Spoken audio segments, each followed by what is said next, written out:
قد يعلم الله ما قلبت سيرتهم يوما وأخطأ دمع العين مجراه. السلام عليكم ورحمة الله وبركاته. مرة أخرى نلتقي لنستكمل الحديث الذي بدأنا فيه في المقاطع الماضية عن الألقاب. تحدثنا عن ألقاب الملوك والخلفاء وعن ألقاب الشعراء، واليوم سنتحدث عن ألقاب الأدباء. لقب الإمام مالك بن أنس إمام دار الهجرة، ولقب الإمام الشافعي شاعر الفقهاء وفقيه الشعراء، ولقب أبو حنيفة بالإمام الأعظم، ولقب أحمد بن حنبل بإمام أهل السنة والجماعة لأنه وقف في وجه المعتزلة. لكن هل كان يستخدم اللقب للتكريم دائما؟ هذا الحال كان بالنسبة لعلماء الدين وللفقهاء فقط، أما بالنسبة للأدباء وللنحاة وللكتاب فكان لهم شأن آخر، كان شأنهم شأن الشعراء، فغالبا ما كانت تطلق عليهم العامة ألقابا مضحكة، وإمامهم في ذلك عمرو بن بحر أبو عثمان الكناني المعروف بالجاحظ. ولد الجاحظ في عام 158 هجرية، وتوفي في عام 255 حين سقطت كتبه عليه عن 97 عاما. لقب بالجاحظ كما نعرف كلنا لجحوظ عينيه ولوجهه القبيح، لكن ما لا نعرفه هل كان الجاحظ يستاء من هذا اللقب؟ حقيقة في بداية شبابه حين كان كاتبا ناشئا كان يستاء جدا من هذا اللقب، وكان يتشاتم مع من يلقبه فيه، لكن حين كبر الجاحظ وأصبح الجاحظ هو الجاحظ لم يعد عمرو بن عثمان الكناني ذلك الطفل الذي يعيش في سوق الوراقين، صار الجاحظ الكاتب الشهير، صار يفتخر بلقبه، بل حتى صار يوقع كتبه باسم الجاحظ. حين يصل الإنسان إلى مبتغاه، حين يحقق ما قال عنه العلامة إقبال والذي تركزت حوله نصف أشعاره تقريبا مفهوم الخدي يعني نقول في العربية الرضا عن النفس، بحيث أنه لا يرفعه مدح ولا يسيء إليه ذم. فإذا قلت لأي رجل الآن أنت جاحظ عصرك فرح، ولم يأخذ ذلك المعنى بمعنى الوجه القبيح، بل تشبيها له بالجاحظ، كما لو قلت لرجل يا عنتر، والعنتر هي الذبابة، لكن صاحب هذا اللقب قد جعله لقبا للرجولة والبطولة. ولكن سبق الجاحظ عالما من علماء العربية سمي راوية العرب، هو عبد الملك بن قريب الباهلي، والذي نسب إلى جده أصمع فلقب بالأصمعي. كان الأصمعي من أعلم علماء العرب، ولد في عام 121 هجرية، وهذا عصر متقدم، وتوفي في عام 216 هجرية، أيضا عاش قرابة 95 عاما. كان الأصمعي خزانا لشعر العرب وحكمتهم، حتى سمي شيطان الشعر، وكان نديم الخلفاء، كان يحفظ كما قيل 10,000 أرجوزة من أراجيز العرب. كان الأصمعي يطوف على البوادي ويجمع الشعر من أفواه العرب، وكان يجمع أصول اللغة وكلماتها، حتى قيل أن الأصمعي في اللغة كالبخاري في الحديث. سئل الأصمعي بما صاحبت الخلفاء، بما رافقت الملوك؟ قال وصلت بالعلم وكسبت بالملح. كان عالما يحفظ العلم الكثير، ولكن حين يجالس الملوك كان يذكر لهم الملح والطرف والأشياء النادرة. أما بالنسبة للنحاة، وهذا العصر القرن الثاني الهجري كان عصر النحاة، بداية من الخليل بن أحمد الفراهيدي الذي ولد في عام 100 هجرية وتوفي في عام 173 هجرية. كان من أشهر النحاة وأبرزهم طبعا والذي لا يبز في مجاله سيبويه، وسيبويه اسمه قريب من اسم الجاحظ. كان أبو بشر عمرو بن عثمان، كان أبو بشر عمرو بن عثمان بن قنبر، وسيبويه تعني رائحة التفاح. ولد سيبويه في عام 138 هجرية وتوفي في عام 180 عن 32 عاما.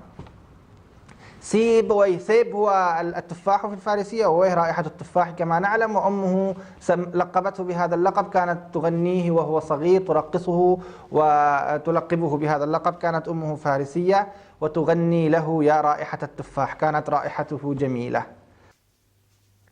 كان لقب سيبويه لطيفا، لكن هذه الصياغة صارت صياغة معتمدة للنحاة بعد ذلك، حتى إذا أرادوا أن يسخروا من متحذلق أو أديب صاغوا لقبا له على وزن سيبويه.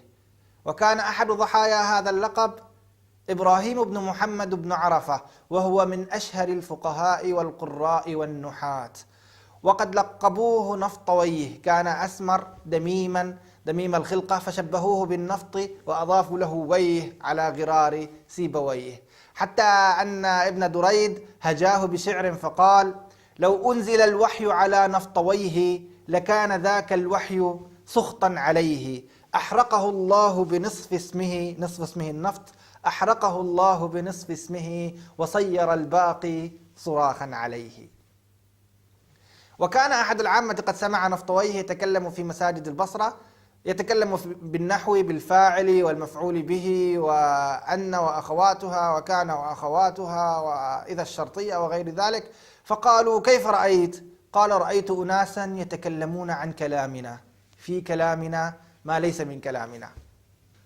فهكذا كان الحال بالنسبة للأدباء والنحاة في القرن الأول والقرن الثاني الهجري والقرن الثالث. كانوا دائما ما يلقبون بألقاب مضحكة، لأن الناس كانوا يرونهم أنهم يأتون بكلام لا داعي له، فالناس تتكلم اللغة بالسليقة ولا داعي لهذا التقعيد والتقعر والحذلقة. فمثلا محمد بن يزيد أبو العباس لقب بالمبرد، ولقب بهذا اللقب للسخرية منه، فكان زملاؤه في الكتاب ومن العلماء حين يرونه يلبس البردة لأنه كان جليسا للمتوكل كانوا يلقبونه بالمبرد سخرية منه. ولكن بعد ذلك أصبح العالم الذي لا يشق له غبار، حتى قال القائل: ما نال الأمير محمد إلا بيمن محمد بن يزيد. محمد بن يزيد المتوكل من بني ثمالة، وبنو ثمالة أنجم مسعودة فعليك ضوء الكوكب المسعود. ومن معاصري المبرد كان ابن السكيت أبو يوسف يعقوب، هو أحد النحاة في عصر المتوكل، كان مؤدبا لأولاد المتوكل وكان متشيعا لآل البيت. ولقب بالسكيت لأنه كان لا يتكلم على غير عادة النحاة الذين يكثرون الكلام والتعليق على كل كلمة، فكان مثل والده لا يتكلم أبدا، حتى لقب بابن السكيت.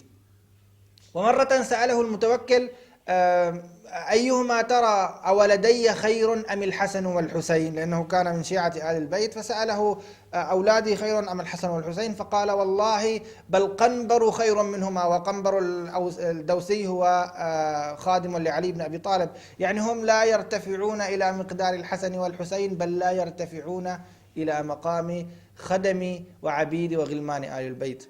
فلذلك أمر جنده بأن يقطعوا لسانه، فقطعوا لسانه فمات في الحال، رغم أنه كان سكيتا لكنما قتله لسانه وقتل بلسانه.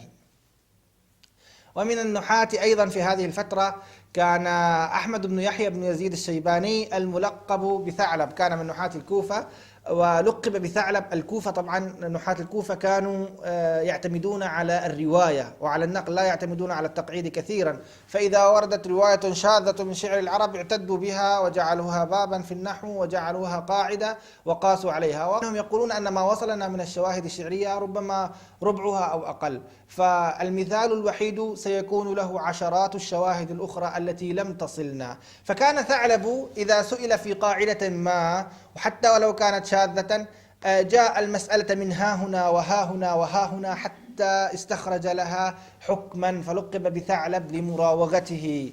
ومثله قطرب كان من نحاة البصرة وكان تلميذا لسيبويه، وكان يأتيه كل يوم في آخر الليل في أول الليل. وقطرب كان اسمه محمد بن المستنير، فعندما كان يطرق الباب على سيبويه كان يقول له: إنما أنت قطرب ليل. قطرب ليل أي مثل الدويبة الصغيرة هذه الخنفساء التي تخرج في الليل مثل الصرصار، فلقبه بقطرب. وأقدم من وصلتنا ألقابهم من النحاة كان عنبسة الفيل، وعنبسة الفيل كان أحد النحاة الذي عاش في القرن الأول الهجري، عاش أبوه في عصر الحجاج. لما فتح الحجاج الفتوحات وفتح الهند على يد محمد بن القاسم الثقفي، اغتنموا فيلة كثيرة، وما كانت العرب تعرف كيف تطعم الفيل وكيف تعتني به. فجاءه رجل يقال له معدان من أهل ميسان وقال: أنا أكفيك شأنه، أعطه لي وأنا أكفيك مؤونته. فلقب والده بالفيل، ثم انتقلت هذه المصلحة إلى ابنه الذي أصبح نحويا بعد ذلك، ولكن ظل يلقب بعنبسة الفيل. ومن النحاة أيضا كان النباح صالح بن إسحاق، لقب بالنباح لأنه كان لا يجامل في النحو. فإذا قلت قولا ما شاء الله حسنا جدا وفيه خطأ نحوي بسيط، قام يهاوش ويناوش وينبح على صاحب القول ويصيح عليه حتى يخطئه، فلقب بالنباح، وهو كان من أجل علماء النحو. ومثله الهراء معاذ بن مسلم، وكان يبيع الثياب الهروية، وهرات طبعا مدينة في أفغانستان الآن، هي على حدود إيران أو على حدود أذربيجان وإيران. وكان يبيع الثياب الهروية، وهو ثيابها مشهورة الحرير الهروي، فلقب بمعاذ الهراء. وكانت الألقاب أحيانا تطلق على عكس ما يراد منها، مثلا يونس. كان اثنان من الرواة والنحاة في عصر الإمام أحمد بن حنبل، أحدهما كان ضعيف الرواية وكان يعني يكذب كثيرا وكان يهم، كانت روايته ضعيفة ولم يكن يعتد بروايته، فلقب بيونس الصدوق. وهناك يونس آخر، يونس بن محمد، كان هذا الرجل كان ثقة وكان يحفظ كل شيء لأول مرة، حتى يعني أن حفظه كان مثل الكذب، فلقب يونس الكذوب. اسمه يونس الكذوب وهو ثقة، وذلك لقب يونس الصدوق وهو كذاب. وإلى أن نلتقي في مقطع آخر نتحدث فيه عن قضية طريفة أخرى من قضايا الأعلام والرجال في تاريخ الإسلام. لا تنسوا أن تشتركوا بالقناة وتدعموا هذا الفيديو، وجزاكم الله عنا كل خير. قد يعلم الله ما قلبت سيرتهم يوما وأخطأ دمع العين مجرى